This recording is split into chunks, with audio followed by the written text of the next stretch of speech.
नमस्कार दोस्तों, हमारे चैनल पर आपका स्वागत है। जय श्री कृष्णा, राधे राधे, हर हर महादेव।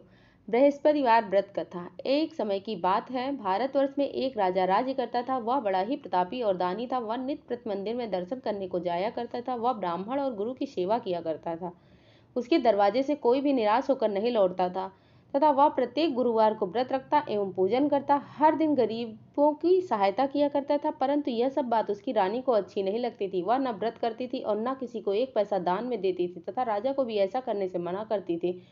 एक समय की बात है, राजा तो शिकार खेलने को वन में चले गए थे। घर पर रानी और दासी अकेली थी। उस समय गुरु बृहस्पति देव एक साधु का रूप धारण कर राजा के दरवाजे पर भिक्षा मांगने गए। रानी से भिक्षा मांगी तो वह कहने लगी कि हे साधु महाराज, मैं इस दान पुण्य से तंग आ गई हूँ। मेरे से तो घर का ही कार्य नहीं समाप्त होता है। इस कार्य के लिए तो मेरे पति देव ही काफी हैं। अब आप इस प्रकार की कृपा करें कि यह सब धन नष्ट हो जावे, मैं आराम से रह सकूं। साधु बोले, हे देवी, तुम तो बड़ी विचित्र हो। संतान और धन से कोई दुखी हो नहीं होता है, इसको सभी चाहते। पापी भी पुत्र और धन की इच्छा करते हैं। अगर आपके पास धन अधिक है तो भूखे मनुष्यों को भोजन कराओ, प्याऊ लगवाओ, ब्राह्मणों को दान दो, निर्धन मनुष्यों की कुंवारी कन्याओं का विवाह करवाओ और अनेकों यज्ञादि धर्म करो। इस प्रकार के कर्मों से आपके कुल का और आपका नाम परलोक में सार्थक होगा एवं स्वर्ग की प्राप्ति होगी। मगर वह रानी इन बातों से खुश ना हुई। वह बोली, हे साधु महाराज, मुझे ऐसा धन नहीं की आवश्यकता नहीं है जिसको और मनुष्यों को दान देती फिरूं तथा जिसको रखने संभालने में ही मेरा सारा समय बर्बाद हो जाए। साधु ने कहा, हे देवी, तुम्हारी ऐसी इच्छा है तो ऐसा ही होगा। मैं तुम्हें बताता हूँ, ऐसा ही करो। बृहस्पतिवार के दिन घर को गोबर से लीपना, अपने केशों को धोना, केशों को धोते समय स्नान करना, राजा से कहना कि हजामत करवाए, भोजन में मांस मदिरा खाना, कपड़े धोबी के यहाँ धुलने को भेजना। इस प्रकार 7 बृहस्पतिवार करने से तुम्हारा सारा धन नष्ट हो जाएगा। यह कहकर वह साधु महाराज वहां से अंतर्ध्यान हो गए। रानी ने साधु के कहने पर अनुसार वैसा ही 3 बृहस्पतिवार ही बीते थे कि उसका समस्त धन संपत्ति नष्ट हो गई। भोजन के लिए दोनों समय परिवार तरसने लगा, सांसारिक भोगों से दुखी रहने लगे। तब वह राजा रानी से कहने लगे कि रानी, तुम यहीं पर रहो, मैं दूसरे देश को जाऊं, क्योंकि यहाँ पर तो मुझे सभी मनुष्य जानते हैं, इसीलिए मैं कोई कार्य नहीं कर सकता। देश चोरी प्रदेश भीख बराबर है। ऐसा कहकर राजा प्रदेश चला गया। जहाँ जंगल में जाता और लकड़ी काट कर लाता और शहर में बेचता, इस तरह जीवन व्यतीत करने लगा। इधर राजा के घर में रानी और दासी दुखी रहने लगे। किसी दिन भोजन मिलता और किसी दिन जल पीकर ही सो जाते। एक समय रानी और दासी को 7 दिन तक बिना भोजन के व्यतीत होना पड़ा। रानी ने अपनी दासी से कहा, हे दासी, यहाँ पास ही के नगर में मेरी बहन रहती है। वह बड़ी धनवान है। तू उसके पास जा और वहां से 5 सेर वेझर मांग कर ले आ, जिससे कुछ समय के लिए गुजर बसर हो जाएगा। इस प्रकार रानी की आज्ञा मानकर दासी रानी की बहन के पास गई तो रानी की बहन उस समय पूजन कर रही थी, क्योंकि वह रोज बृहस्पतिवार का व्रत रखती थी। जब दासी ने रानी की बहन को देखा और उससे बोली, हे रानी, मुझे तुम्हारी बहन ने भेजा है, मेरे लिए 5 सेर वेझर दे दो। इस प्रकार दासी ने अनेक बार कहा, परंतु रानी ने कुछ उत्तर नहीं दिया, क्योंकि वह उस समय बृहस्पतिवार का व्रत कथा सुन रही थी। इस प्रकार जब दासी को किसी प्रकार उत्तर नहीं मिला तो वह बहुत दुखी हुई और क्रोध भी आया और लौटकर अपने गांव आकर रानी के पास आकर बोली, हे रानी, आपकी बहन बहुत ही धनी स्त्री है। वह छोटे लोगों से बात नहीं करती है, क्योंकि मैंने उससे कहा तो उसने कोई उत्तर नहीं दिया। मैं वापस चली आई। रानी बोली, हे दासी, इसमें उसका कोई दोष नहीं है। जब बुरे दिन आते हैं तब कोई सहारा नहीं होता। अच्छे बुरे का पता विपत्ति में ही लगता है। जो ईश्वर की इच्छा होगी वही होगा। वह सब हमारे भाग का दोष है। उधर रानी ने सोचा कि मेरी बहन की दासी आई थी, परंतु मैं उससे नहीं मिल पाई, इससे वह बहुत दुखी हुई होगी। यह सोचकर कथा को सुनकर विष्णु भगवान का पूजन समाप्त कर वह रानी अपनी बहन के घर चली गई। वहां जाकर अपनी बहन से कहने लगी कि हे बहन, मैं बृहस्पतिवार का व्रत कर रही थी, तुम्हारी दासी गई थी, परंतु जब तक कथा होती है तब तक न उठते हैं न ही कुछ बोलते हैं, इसीलिए मैंने नहीं बोला। कहो दासी, तुम क्यों आई थी? रानी बोली, बहन, हमारे घर अनाज नहीं था। वैसे तुमसे कोई बात छिपी नहीं है, इस कारण मैंने दासी को तुम्हारे पास 5 सेर वेझर लेने के लिए भेज दिया था। रानी बोली, बहन देखो, बृहस्पति भगवान सबकी मनोकामना पूर्ण करते हैं। देखो, शायद तुम्हारे घर में अनाज रखा हो। इस प्रकार का वचन जब रानी ने सुना तो घर के अंदर गई और वहां उसे एक घड़ा वेझर का भरा मिला। तब तो वह रानी और दासी को बहुत ही खुशी हुई और दासी कहने लगी, हे रानी, देखो वैसे तो हम जब नहीं मिलता था हमें भोजन तो हम रोज ही व्रत रखते थे। अगर इनसे व्रत की विधि और कथा पूछ ली जावे तो हम भी व्रत कर लिया करेंगे। उस रानी ने अपनी बहन से पूछा।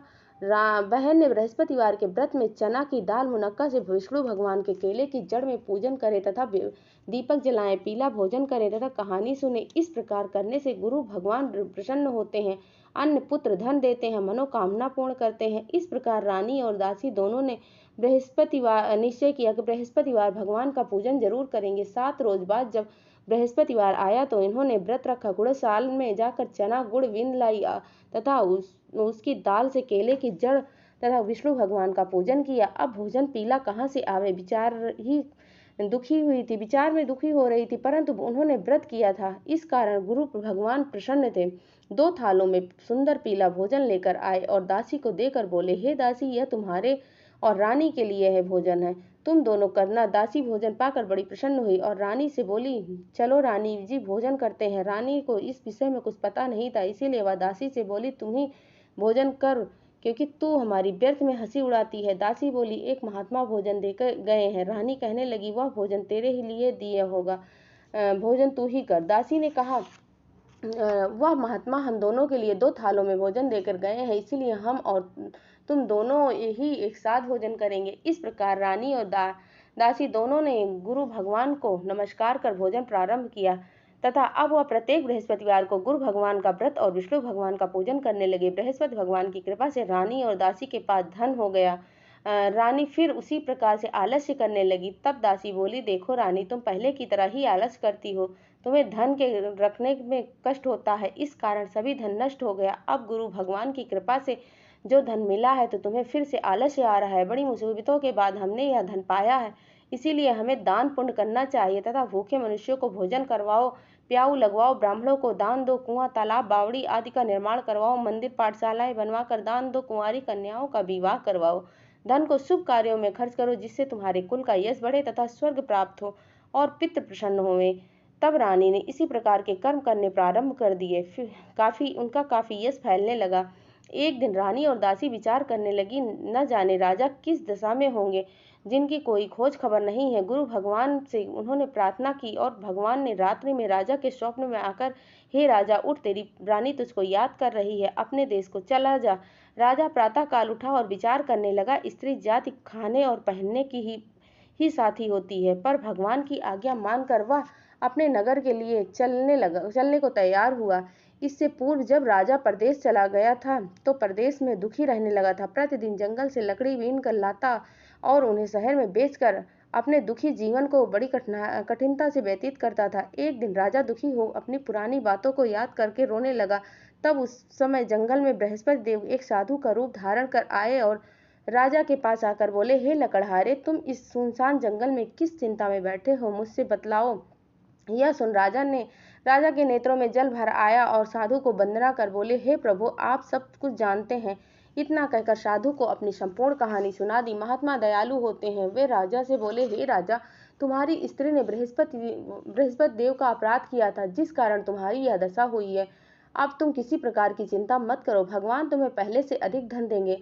देखो, तुम्हारी स्त्री ने बृहस्पतिवार का व्रत प्रारंभ कर दिया और तुम मेरा कहा मानकर बृहस्पतिवार का व्रत करके चने की दाल गुड़ जल लोटे में भरकर केले के का पूजन करो, फिर कथा कहो या सुनो, भगवान तुम्हारी सब मनोकामनाएं पूर्ण कर देंगे। साधु को प्रसन्न देकर राजा बोले, हे प्रभु, मुझे लकड़ी बेचकर इतना पैसा नहीं मिलता जिससे भोजन करने के उपरांत कुछ बचा सकूं। मैंने रात्रि में अपनी रानी को व्याकुल देखा है, मेरे पास कुछ भी नहीं है जिससे उसकी खबर मांग सकूं, और फिर मैं कौन सी कहानी कहूं, यह मुझको भी मालूम नहीं है। साधु ने कहा, हे राजा, तुम किसी बात की चिंता मत करो। बृहस्पतिवार के दिन तुम रोजाना की तरह लकड़ियां लेकर शहर को जाओ। तुमको रोज से दुगना धन प्राप्त होगा, जिससे तुम भली भांति भोजन कर लोगे तथा बृहस्पति देव की पूजा का सामान भी आ जाएगा। बृहस्पतिवार की कहानी निम्न प्रकार से है। प्राचीन काल में एक ब्राह्मण था, वह बहुत निर्धन था, उसके कोई संतान नहीं थी। उसकी स्त्री बहुत मालिनता के साथ रहती थी। वह ना तो स्नान करती थी, ना ही देवता की पूजन किया करती थी। वह प्रातः काल उठ के सर्वप्रथम भोजन किया करती थी, कोई अन्य कार्य नहीं करती थी। इसके इससे ब्राह्मण देवता बड़े दुखी थे। बेचारे बहुत कुछ कहते थे किंतु उसका कोई परिणाम ना निकलता। भगवान की कृपा से ब्राह्मण की स्त्री की कन्या रूपी रत्न पैदा हुआ। वह कन्या अपने पिता के घर में बड़ी होने लगी। वह बालिका प्रातः स्नान करके विष्णु भगवान का जाप करने लगी, बृहस्पतिवार का व्रत करने लगी, अपने पूजा पाठ को समाप्त करके स्कूल जाती, अपनी मुट्ठी में जौ भर के ले जाती और पाठशाला जाने के मार्ग में डालती जाती। वही जो स्वर्ण के हो जाते तो लौटते समय उनको बीन कर घर ले आती। एक दिन वह बालिका सूप में उन सोने के जौ को फटक रही थी, साफ कर रही थी। उसकी माँ ने देख लिया और कहा, हे बेटी, सोने के जौ साफ फटकने के लिए सोने का सूप होना चाहिए। दूसरे दिन गुरुवार आया तो इस कन्या ने व्रत रखा और बृहस्पति देव से प्रार्थना करके कहा, हे प्रभु, मैंने आपकी पूजा अगर सच्चे मन से की है तो मेरे लिए सोने का सूप दे दो। बृहस्पति देव ने उसकी प्रार्थना स्वीकार कर ली। रोजाना की तरह वह कन्या जौ फैलाती हुई जाने लगी। तब लौटकर जब जौ बीन रही थी तो बृहस्पति देव की कृपा से सोने का सूप मिला। उसे वह घर ले आई और उससे जौ साफ करने लगी, परंतु उसकी माँ का वही ढंग रहा। एक दिन की बात है कि जब वह कन्या सोने के सूप में जौ साफ कर रही थी, उस समय उस शहर का राजपुत्र वहां होकर निकला। इस कन्या के रूप और कार्य को देखकर मोहित हो गया तथा अपने घर आकर भोजन तथा जल त्याग कर उदास होकर लेट गया। राजा को जब यह बात का पता चला तो अपने प्रधानमंत्रियों के साथ अपने पुत्र के पास गए और बोले, हे बेटा, तुम्हें किस बात का कष्ट है? किसी ने अपमान किया है अथवा कोई और कारण है? सो कहो, मैं वही कार्य करूंगा जिससे तुम्हें प्रसन्नता हो। अपने पिता की राजकुमार ने बातें सुनी और बोले, मुझे आपकी कृपा से किसी बात का दुख नहीं है। किसी ने न मेरा अपमान किया है, परंतु मैं उस लड़की के साथ विवाह करना चाहता हूँ जो सोने के सूप में जौ साफ कर रही थी। यह सुनकर राजा आश्चर्य में पड़ गया। वह बोला, हे बेटा, इस तरह की कन्या का पता तुम्हें ही लगाओ, उसके साथ तुम्हारा विवाह अवश्य करवा दूंगा। राजकुमार ने उस लड़की के घर का पता बतलाया। मंत्री उस लड़की के घर गए और ब्राह्मण की कन्या का विवाह राजकुमार के साथ संपन्न हो गया। कन्या के घर से जाते ही पहले की भांति उस ब्राह्मण देवता के घर में गरीबी का निवास हो गया। अब भोजन के लिए भी अन्न बड़ी मुश्किल से मिलता था। एक दिन दुखी होकर ब्राह्मण देवता अपनी पुत्री के पास चले गए। बेटी ने पिता की दुखी अवस्था को देखकर अपनी माँ का समाचार बताया। तब ब्राह्मण ने सभी हाल कहा। कन्या ने बहुत सा धन देकर अपने पिता को विदा कर दिया। इस तरह ब्राह्मण का कुछ समय सुखपूर्वक बीता। कुछ दिन बाद वह फिर वही हालत हो गई। ब्राह्मण फिर अपनी कन्या के यहाँ धन आ गया और सभी हाल कहने लगा। लड़की बोली, हे पिताजी, आप माताजी को यहाँ लिवा लाओ, मैं उसे विधि बता दूंगी जिससे गरीबी दूर हो जाएगी। ब्राह्मण देवता अपनी स्त्री को साथ लेकर पहुंचे तो पुत्री अपनी माँ को समझाने लगी, हे माँ, तुम प्रातः काल उठकर प्रथम स्नान करके विष्णु भगवान का पूजन करो तो सब दरिद्रता दूर हो जाएगी। परंतु उसकी माँ ने एक भी बात नहीं मानी और प्रातः काल उठकर अपनी पुत्री के बच्चे को जूठन खा लेती थी।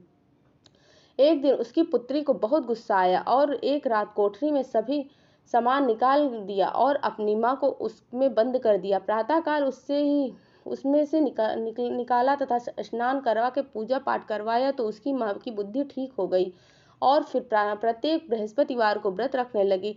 इस व्रत के प्रभाव से उसकी माँ भी बहुत ही धनवान तथा पुत्रवती हो गई और बृहस्पति जी के प्रभाव से स्वर्ग को प्राप्त हुई तथा वह ब्राह्मण भी सुख पूर्वक इस लोक के सुख को भोग कर स्वर्ग को प्राप्त हुए। इस तरह कहानी कहकर साधु देवता वहां से लोप हो गए। धीरे धीरे समय बीतने पर वही बृहस्पतिवार का दिन आया। राजा जंगल से लकड़ी काट कर किसी शहर में बेचने गया। उसे उस दिन और दिन से अधिक धन मिला। राजा ने चना गुड़ आदि लाकर बृहस्पतिवार का व्रत किया।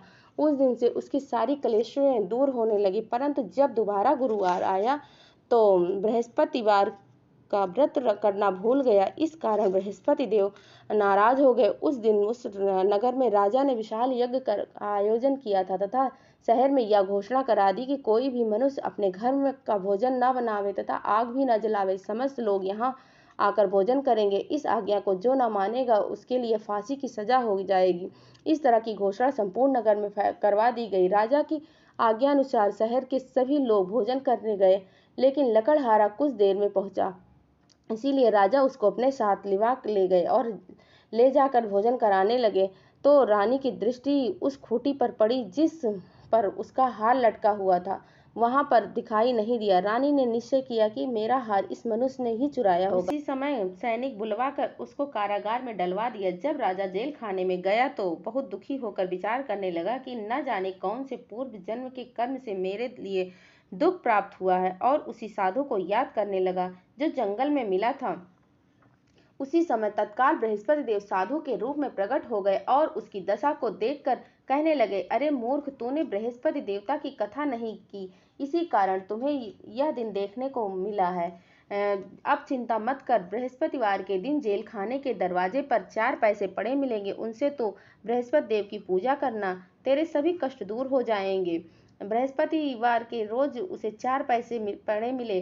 राजा ने कथा कही और उसी रात्र को बृहस्पति देव उस नगर के राजा को स्वप्न में कहा, हे राजा, तुमने जिस आदमी को जेल खाने में बंद किया है वह निर्दोष है, वह राजा है, उसे छोड़ देना। रानी का हार उसी खूंटी पर लटका मिलेगा। अगर तू ऐसा नहीं करेगा तो मैं तेरे राज्य को नष्ट कर दूंगा। इस तरह के रात्रि स्वप्न को देख राजा प्रातःकाल उठा और खूंटी पर हार टंगा देखकर लकड़हारे को बुलाकर क्षमा मांगी तथा राजा को योग्य सुंदर वस्त्र आभूषण देकर विदा किया। गुरुदेव की आज्ञा अनुसार राजा अपने नगर को चल दिए। राजा जब नगर के निकट पहुंचा तो उसे बड़ा ही आश्चर्य हुआ। नगर में पहले से अधिक बाग, तालाब और कुएं तथा बहुत सी धर्मशालाएं, मंदिर आदि बने हुए थे। राजा ने पूछा कि यह सब बाग, धर्मशाला, तब नगर के लोग बताने लगे कि यह सब रानी और दासी ने बनवाया है। तो राजा को बड़ा आश्चर्य हुआ और गुस्सा भी आया। जब रानी ने यह खबर सुनी तो कि राजा आ रहे हैं तो उसने दासी से कहा, हे दासी, देख, राजा हमको इस कितनी बुरी हालत में छोड़ के गए थे, वह हमारी ऐसी दशा देखेंगे तो कहीं लौट ना जाएं, इसीलिए तू दरवाजे पर खड़ी रहना। आज्ञा अनुसार दासी दरवाजे पर खड़ी हो गई और राजा आए तो उन्हें अपने साथ लिवा ले आई। तब राजा ने क्रोध करके अपनी रानी तलवार निकाली और पूछने लगे, बताओ कि यह धन तुम्हें कैसे प्राप्त हुआ। तब उन्होंने कहा, हमें यह सब धन बृहस्पति देव के व्रत का प्रभाव से प्राप्त हुआ है। राजा ने निश्चय किया कि 7 रोज बाद जो बृहस्पति देव का पूजन करते हैं, परंतु मैं रोजाना दिन में 3 बार करूंगा और व्रत और कहानी कहूंगा तथा रोज व्रत किया करूंगा। और हर समय राजा के दुपट्टे में चने की दाल बनी रहती थी तथा दिन में 3 बार कहानी कहता। एक रोज राजा ने विचार किया कि चलो अपनी बहन के यहाँ हो आवे। इस तरह निश्चय कर राजा घोड़े पर सवार होकर अपनी बहन के यहाँ चलने लगा। मार्ग में उसने देखा कि कुछ आदमी एक मुर्दे को लेकर जा रहे थे। उन्हें रोक कर राजा कहने लगा, अरे भैया, मेरी बृहस्पति देव की कहानी सुन लो। वे बोले, लो, हमारा तो आदमी मर गया है, इसको तो अपनी कथा की पड़ी हुई। परंतु कुछ आदमी बोले थे, अच्छा भाई, अपनी कथा चलते चलते हमें सुना दो। राजा ने दाल निकाली और जब कथा आधी हुई तो मुर्दा हिलने लगा। जब कथा समाप्त हो गई तो राम राम करके वह मनुष्य खड़ा हो गया। आगे मार्ग में उसे एक किसान खेत में हल चलाता मिला। राजा ने उसे देखा और उससे बोला, अरे भैया, तुम मेरी बृहस्पति देव की कथा सुन लो। किसान बोला, जब जब तक मैं तेरी कथा सुनूंगा तब तक मैं 4 हरैया जोत लूंगा, अपनी कथा किसी और को जाके सुनाओ। इस तरह राजा आगे चलने लगा। राजा के हटते ही बैल पछाड़ खाकर गिर गए और उसके पेट में दर्द होने लगा।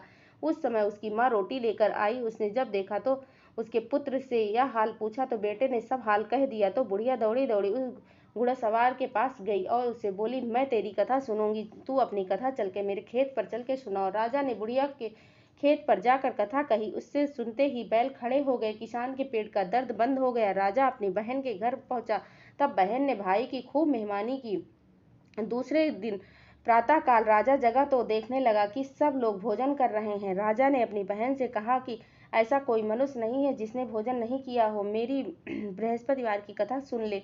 बहन बोली, भैया, यह देश ऐसा है, पहले यहाँ पे लोग भोजन करते हैं, बाद में अन्य काम करते हैं। अगर कोई पड़ोस में हो तो देख आऊं। वह ऐसा कहकर देखने चली गई, परंतु उसे कोई भी नहीं मिला जिसने भोजन ना किया हो। अतः वह एक कुम्हार के घर गई जिसका लड़का बीमार था। उसके यहाँ मालूम हुआ कि उसके यहाँ 3 रोज से खाना नहीं बना है। रानी ने अपने भाई को कथा सुनाने के लिए कुम्हार के यहाँ तैयार किया।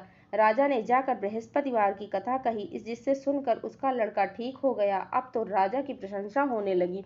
एक दिन राजा ने अपनी बहन से कहा, हे बहन, हम अपने घर को जाएंगे, तुम भी तैयार हो जाओ। राजा की बहन ने अपनी सास से कही, सास बोली, हाँ चली जाओ, परंतु अपने लड़के को मत ले जाना, क्योंकि तेरे भाई के पास कोई औलाद नहीं है। बहन ने कहा, अपने भैया से कहा, हे भैया, मैं तो चलूंगी, लेकिन कोई बालक नहीं जाएगा। राजा बोला, जब कोई बालक नहीं चलेगा तो तू चल के क्या करेगी। बड़े दुखी मन से राजा अपने नगर लौट आया।